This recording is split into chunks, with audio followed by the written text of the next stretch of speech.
Manager ordered her to throw out a dog, but she had no idea who was watching.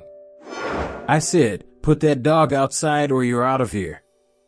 The cafe manager's voice exploded through the quiet clink of cups and silverware, turning every head toward the center of the room. Sophie froze mid-step, gripping a stainless steel bowl of water so tightly her fingers ached. In the corner booth, an older man in a weathered Marine Corps cap sat stiffly, a large German shepherd lying at his feet. The dog's chest rose and fell too fast, its eyes glassy. Sophie swallowed hard.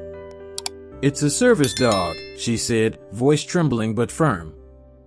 "He's overheating. He needs water." The manager's jaw locked, arms crossing over his chest. "Health code says no animals inside. Rules are rules." The veteran lifted his head slowly, his voice low but steady. He explained that the dog had saved his life overseas, that he was trained, clean, and the only reason he could walk into public spaces without shaking. The manager didn't even glance at him. His gaze stayed fixed on Sophie. "Dump the water or you're done here." Sophie looked at the shepherd's desperate eyes and felt the knot in her stomach tighten. There was no decision to make. She knelt, set the bowl down gently, and the dog began drinking in greedy gulps. "You're fired," the manager barked. "Apron now." She lost her job for giving a dog water. 20 minutes later, this walked through the door. Sophie unclipped her apron and placed it on the counter without a word. Her face burned under the stares of strangers as she walked out into the heat of the day. She didn't know how she'd pay rent or what she'd tell her mom, but she knew she wouldn't have done it differently. What she didn't see was the veteran pull out his phone. 20 minutes later, the bell above the cafe door jingled. The manager looked up, ready to greet another customer, but froze.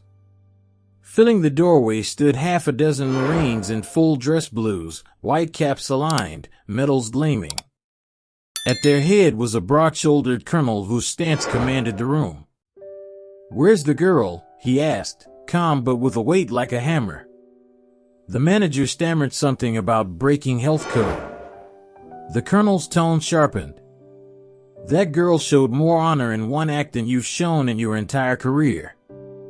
The colonel turned to the veteran in the corner. "That's Sergeant First Class Mason, 2 tours in Iraq, Bronze Star, and that dog took shrapnel saving his unit. Mason carried him out under fire. That animal is the reason Mason's alive, and Mason is the reason others came home." A hush fell over the cafe before a single clap broke the silence. Soon, the entire room was applauding. She thought she'd lost everything, until the Marines made this offer.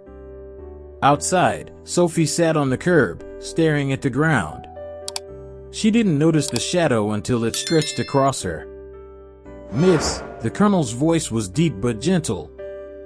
The Marine stood behind him in perfect formation.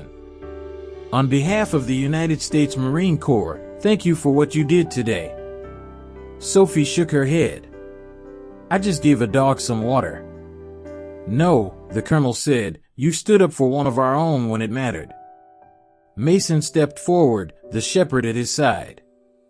"I've seen men run toward gunfire, but what you did today took a different kind of courage." The colonel handed her a